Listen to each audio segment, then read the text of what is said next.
to today's Los Blancos podcast. Today we'll be talking about the Real Madrid-Valencia game, and it was an interesting game to say the least. I mean, we wanted to be talking about Jude Bellingham scoring the winner, but instead we're going to be here talking about the referee for a solid half of the podcast. So, I mean, let's just get there started, shall we? Because it was an absolute travesty what happened at the end of that game. I mean, you've probably all seen it, but if you haven't, just in case, last minute, basically, going 2 minutes past the 7 minutes that was allocated of extra time, the corner is taken by Luka Modric. It's cleared by a Valencia player, but possession is regained. The ball falls to Brahim Diaz. Brahim puts the cross in. The referee blows the whistle. Jude Bellingham heads it in, and yeah, that's what happens. And then after that, obviously, the Real Madrid players storm the referee. Amidst all of that, Jude Bellingham gets a red card somewhere. Joel gets booked in there, and then all of this chaos descends, and Real Madrid are robbed of 3 points, which 3 points that could be absolutely vital. In the grand scheme of this title race. 3 points here at Mestalla would have been absolutely vital. But no, Jesus Gil Manzano, he decided Real Madrid are not going to be getting the 3 points on my watch today. And yeah, it was an absolute travesty what happened in this game. I mean, first of all, let's start with the additional time, because within the match, I was thinking 7 minutes, that's not enough. That is not enough for how many subs that were made. 10 subs, all 10 subs were used from both teams. The VAR check for Vinny's goal, that had taken quite a long time.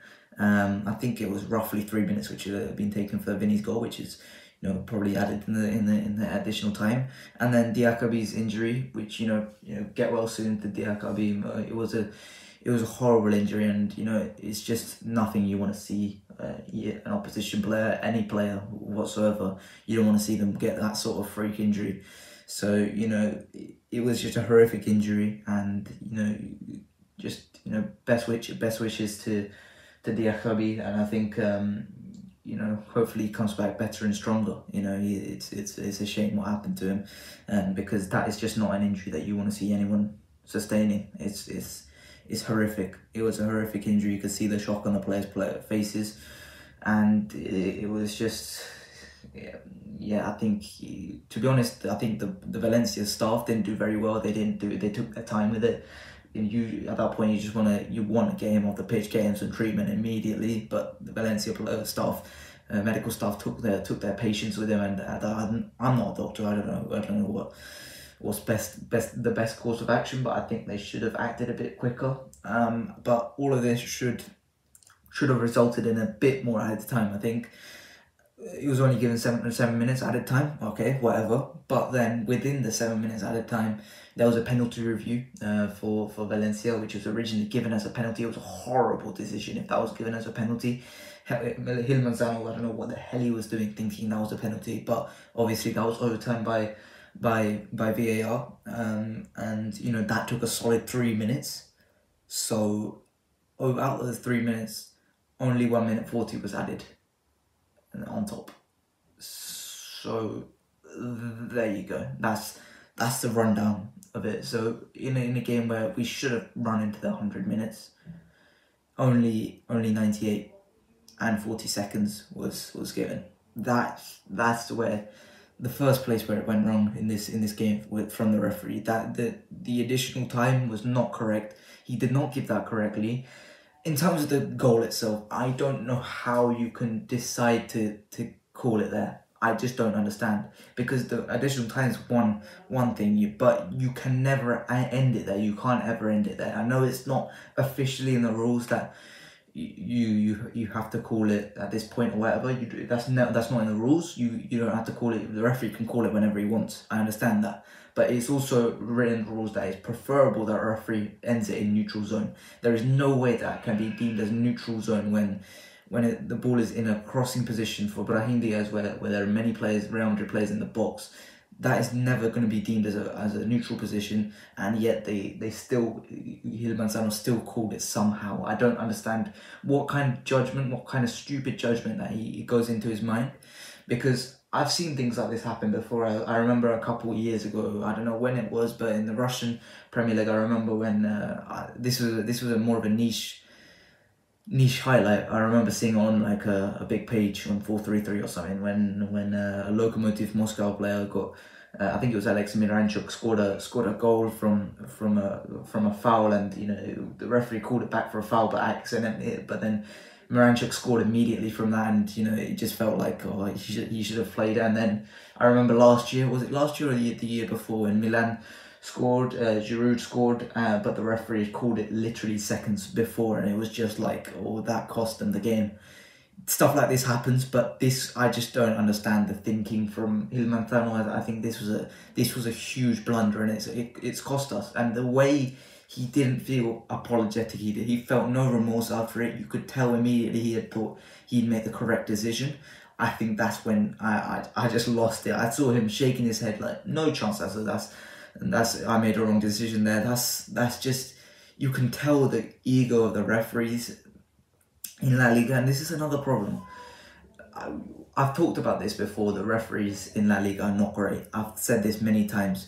They're the best paid refs in Europe, but the ego of the refs, they're causing issues. You know, you look at Ricardo de Bengochea. This guy's caused Real Madrid problems so many times in the past.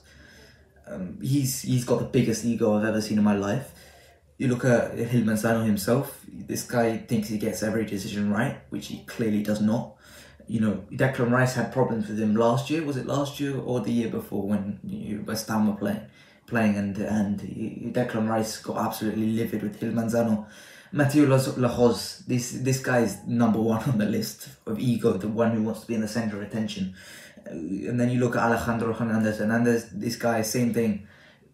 All of these guys have a tendency to want to be on the front page, and this is the number one problem with La Liga referees. They get paid the most. They are the best paid referees in Europe, and yet they still do all this stuff because they want to be on the front page tomorrow.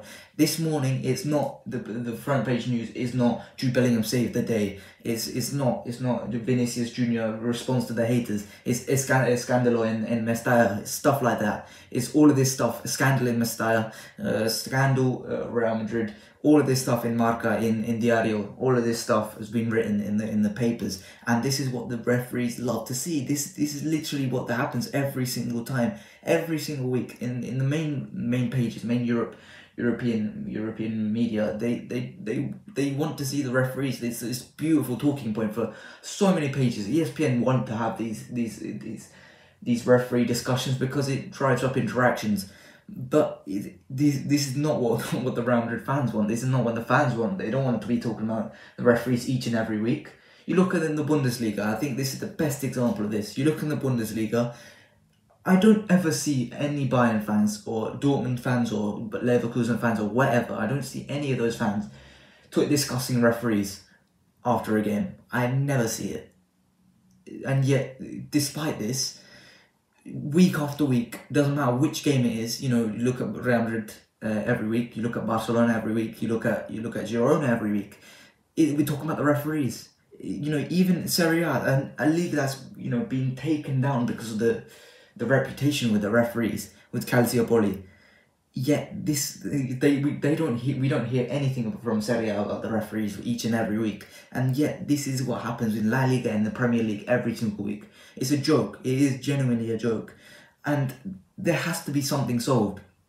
Now, personally, I don't think at this current moment in time, I don't think Barcelona are playing the refs or anything, or Real Madrid are paying the refs. I just think it's a complete and utter incompetency from the referees that just needs to be solved. I don't know how you solve it, because it's gone too far. This is going way too far. But you've got to bin some of these top level refs, top levels in apostrophes. You've got to bin these guys off because they just don't know what they're doing. To be totally honest, they do not know what they're doing. And I think something you could do is, you know, bring up the refs in perhaps a little bit of a lower lower stance, you know, guys who are maybe a bit younger, but, you know, give them a new chance, give them a chance to rise. Or this is the other option I think I've been thinking about with the last. Why can't they bring foreign referees into play? Why can't you bring a referee in from, I don't know, Morocco or something? I just don't understand what's the problem with that. I've never seen it. I think the Premier League have done it once with it. I think it was an Australian ref. Why can't they bring in a foreign referee? I don't understand the reason for that.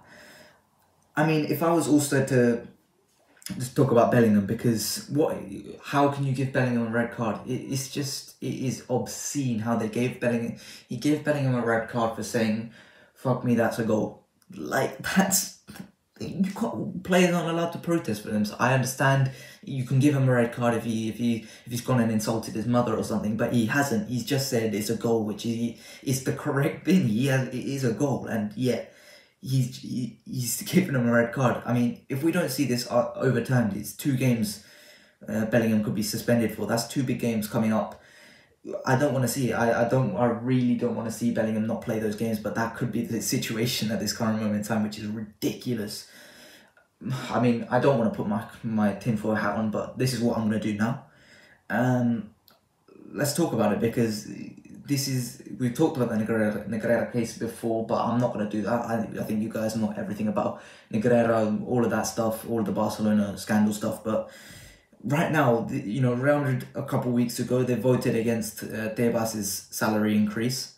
They lost the appeal for CVC, the CVC deal, alongside Athletic Club. And, you know, just earlier, a few days earlier, Netflix asked for footage to film this game, and Valencia denied it with the backing of La Liga. That's pretty scandalous if you ask me. If Netflix asked for the footage of this game and La Liga deny it, and all of this happens, I think that's pretty damn stupid. And then obviously this is the main thing, I think. If you don't know, a couple of weeks ago, if you remember, Girona had a goal disallowed, which was absolutely stupid, against Real Sociedad, which, you know, made them drop points. And at that time, people were saying, what are the referees doing to make sure that these teams, or to make sure that Real Madrid win the league, basically?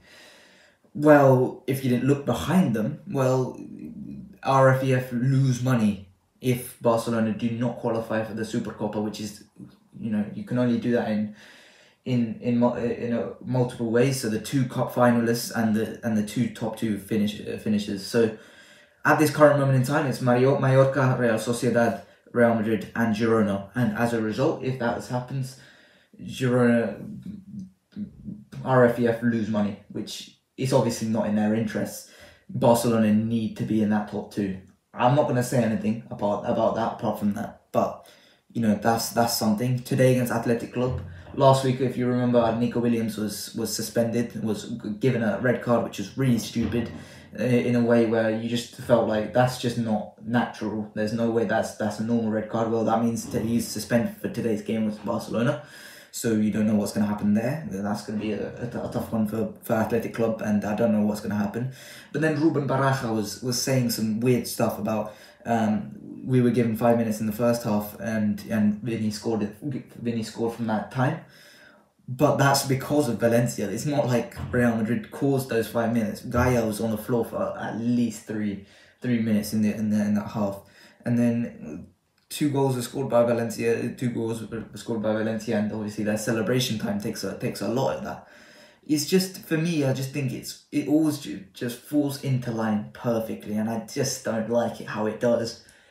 I don't want La Liga to be this kind of corrupt league. I think it's the best situation if all of it's fair and all of it's beautiful and the referees are just fantastic. I don't want to see Barcelona go and get done for corruption. I don't think that's not a good product to play for, to be totally honest. But if that is the case, then you've got to investigate this, because this is just it's not natural. Today, Carrusel were reporting that Gil Manzano won't ref for a while, in quote. I think that's fair enough. He's just, no, I'm not enjoying this. And you know, we'll see what happens today at Athletic Club. I don't know when this is going to go up, but hopefully it will go up before the Athletic Club game. Barcelona will be playing Athletic Club, and hopefully they lose. That's obviously, but Real Madrid currently are 9 points ahead of Barcelona. If Barcelona win, they will be 6 points behind Real Madrid. In the next few games, you know, Real Madrid have got Leipzig at home. They got Celta Vigo at home, and then Osasuna away. Athletic Club at home, Mallorca away, and then Barcelona at home. And then Barcelona in the next few games, they've got Athletic Club away, Mallorca at home, Napoli at home, Atletico Madrid away, and Las Palmas at home, and then Cádiz away. So all of these games, before Real Madrid have a slightly easier, but they're not easy games. These are not easy games. You can slip up in any of them. Barcelona, same thing. They're not easy games. You can slip up in any of them. So it's a tough run, and you know the last thing you want heading into that El Clasico is Barcelona pulling themselves back into the title race. You want to get this done before then. So I just think you've got to create some separation now between now and the end of this. Between now and El Clasico, you've got to create some sort of separation. Let's move on to the actual performance, and this will be brief because I haven't got a lot of time to be totally honest. But I just want to give a few shout outs to the guys. Vinicius Jr., fantastic. This was a CR7-esque performance from Vinny. 2 goals against his biggest haters. You know, almost a year ago was that game where he got absolutely racially abused, and it was just horrific to see those scenes. This time around, you know, it wasn't as bad, but there was still some very, very bad ones. I saw a young fan, a kid. There was a clip of a kid who was calling him a monkey during this game, and I just saw his mother sitting next to him and not saying anything. I just think the racism is so deeply rooted in society in these towns. I don't understand. I really don't understand how you can let that happen. Let your son, he looked about 10, let your 10-year-old son just be shouting that at the top of his lungs in a stadium, in a public setting. I think it's just too deeply rooted in Spanish society that this is happening, but what can you do? You know, me sitting here talking to you guys is not doing anything. I can't do anything about it. You know, the mayor of Valencia is out here retweeting posts where it's like where it's talking about how number 7 for Real Madrid is a provocator. He's a guy who loves to get the limelight. He dives all the time. It's just stuff like that. It's not going to improve. Frankly, it just isn't going to improve. And I just think societies are just so messed up, and it's just, you can't do anything about it. But from Vinny's perspective, it wasn't one of his better performances in terms of the way he cooked his defender. You know, Fulquier had a good game on him, but you know, Vinny did the job. He got the performance done, and he got his goals, which is what you love to see. This is what I'm saying. Where it's a CR7-esque performance where the fans were talking crap to him all the whole game, and Vinny responded in this type of way. It was fantastic to see. I think Lunin was fantastic as well. I've got to give my shout out to Andrew Lunin. I think he was absolutely terrific. He made that humongous save, and he just proves to be world class. He has been world class in this last run. Without him, you know, one thing, the best praise I can give him is the fact that we haven't missed Thibaut Courtois, which is ridiculous to say, but we haven't missed Courtois one bit. We've conceded less goals with Lunin in goal than Courtois, which is, you know, more testament to the defence as a whole. But I think Lunin's been a huge benefactor in that whole thing. He's been absolutely terrific, and he's been saving our asses this whole season. And you know, you just see the difference between him and Iñaki Peña, how much of an edge that gives us in this season. And I just think we're so lucky to have him, and yeah, I'm so happy with Andrew Lunin right now. I also have to say Tchouaméni looked really good. I think Tchouaméni was fantastic. I think apart from that, I think everyone else was mostly solid. I think Fede had a unusually below average performance. I think he had a lot of open space to run into, but he didn't exploit it. I think Joselu should have been brought on sooner. I think this was a game where Joselu would have been useful to try and drag out some defenders and he distracts them, basically. And I think, you know, the team over the last few games since the Girona game, I think we've looked a very, very dry team. We haven't looked quick, we haven't looked direct, we haven't looked Real Madrid over the last few games, which is making me a bit nervous for the next few weeks. I know we can get the job done. You know, that's never been the problem. It's just the performances haven't been great. And when you play against a team like Manchester City, with this type of performance, you will get punished, and I'm a bit nervous for that. I will say, final few points before I close off this, you know, this shorter podcast. Rodrygo, I have a little few concerns about, because I think he was poor again today. I think this last few games, he has been poor, and I think although he's been getting a few goals here and there, this is much poorer than the start of the season where Rodrygo was just not scoring. I think this is much poorer, because the fact is he's not getting in those positions, he's not being impactful in this game, and I just think Rodrygo as a whole, he's an absolutely fantastic player, but he's got to reclaim some of that, because he's been absolutely shocking over these last few games. He's just not involved himself in the game. And when Brahim came on, he was so much better. Brahim Diaz was fantastic when he came on.